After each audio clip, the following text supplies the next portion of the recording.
Olá, senhoras e senhores. Me chamo Morano Silva, sou estudante de jornalismo da Faculdade Marta Falcão. Estamos hoje com o projeto pioneiro, o programa Economia na Academia. O professor Orígenes Martins falará sobre os políticos amazonenses versus Paulo Guedes. Bom, professor, sabemos que foi criada uma comissão por nossos políticos. Eu gostaria de saber qual a sua opinião e o que o senhor acha sobre isso. Moroni, amigos da Rádio Experimental Wyden, da agência Falco, né? Em primeiro lugar, a gente precisaria analisar o fato em si, como ele aconteceu. Desde o momento em que o ministro Paulo Guedes fez aquela declaração em relação às mudanças que ele teria que fazer no sistema tributário brasileiro e que foi questionado sobre como isso afetaria a Zona Franca de Manaus, em especial o nosso polo industrial, se criou uma série de discussões em relação à sobrevivência da nossa Zona Franca e do nosso polo industrial. De certa forma, houveram situações e colocações capciosas a respeito da fala do ministro e que a gente precisa colocar em ordem. Em nenhum momento o ministro Paulo Guedes chegou a afirmar que ele iria acabar com a Zona Franca de Manaus, até porque ele chegou a deixar bem claro que a Zona Franca de Manaus é garantida pela Constituição.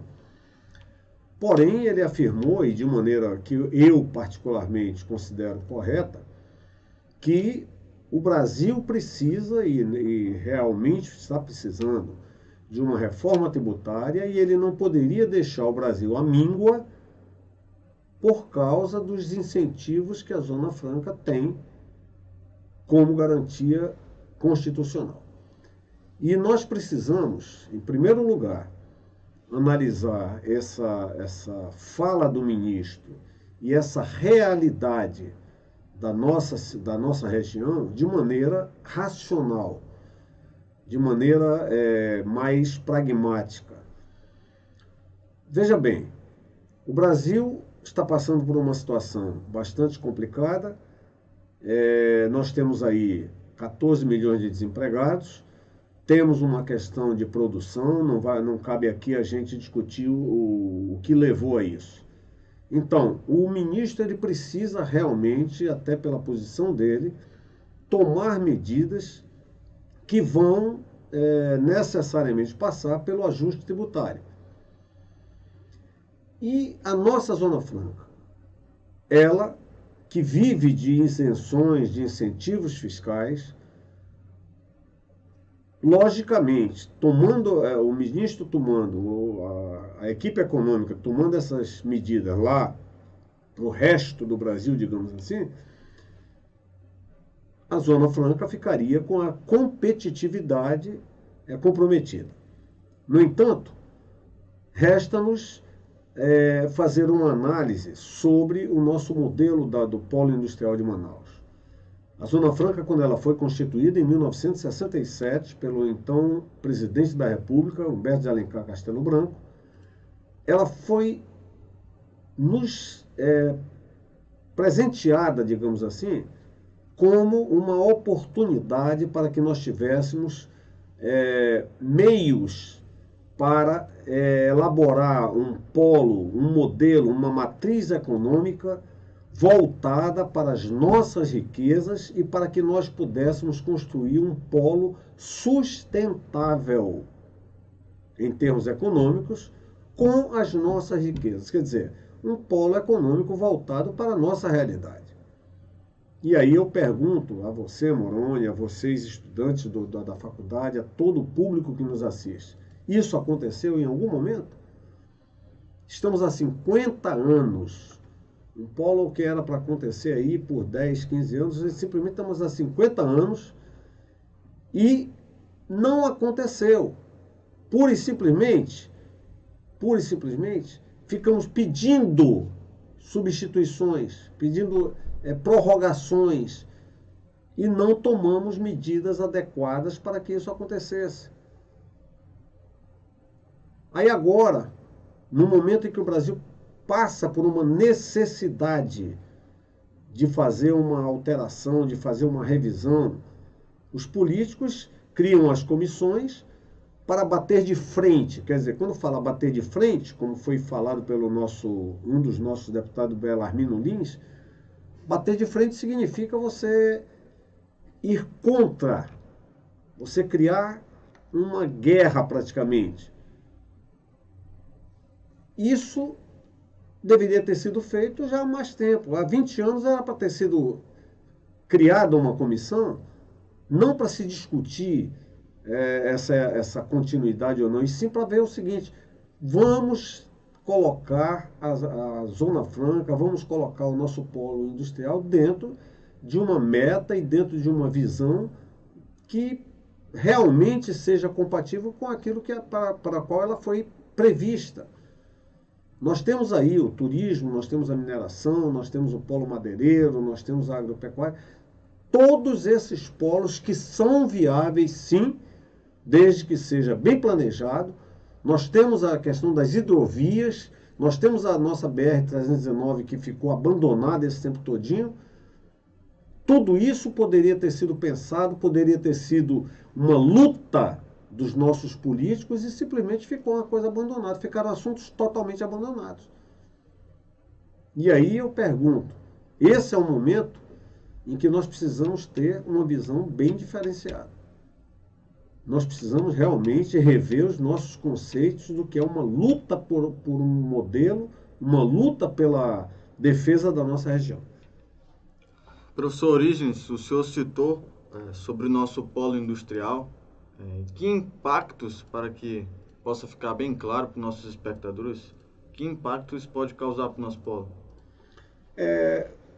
Revisando um pouco aquilo que eu comecei a falar na pergunta anterior, Moroni, veja bem, nós infelizmente criamos um modelo em que o Amazonas passou a depender única e exclusivamente desse polo industrial.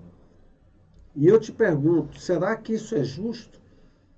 Realmente, se houver uma revisão do sistema tributário nacional que diminua as alíquotas lá para o sul do Brasil, sudeste, centro-oeste, vai ser uma quebradeira aqui no nosso polo, vai ter desemprego, vai ter diminuição da renda, realmente vai ser uma catástrofe.